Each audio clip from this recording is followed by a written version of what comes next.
This video is brought to you by Restaurantware. In it, we're talking about condiment dishes, specifically these Voga Melamine Condiment Cups, and we have the 2-ounce black Japanese.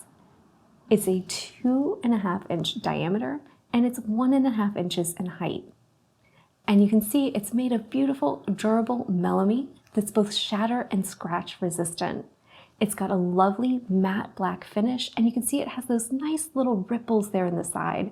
So it gives it the look of pottery or clay, but it's actually melamine. So it's a really nice, durable piece that's gonna hold up to heavy use while maintaining its finish. It can hold up to 2 ounces of your favorite sauce or dip, and it's BPA free and dishwasher safe as well. So it's gonna make for really easy cleanup post meals at the end of the night.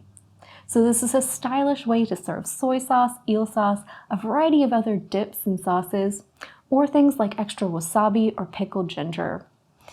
It's perfect for restaurants serving Asian cuisines, for buffets and caterers, or really any establishment that needs a nice, reliable, and stylish option for serving dips and sauces.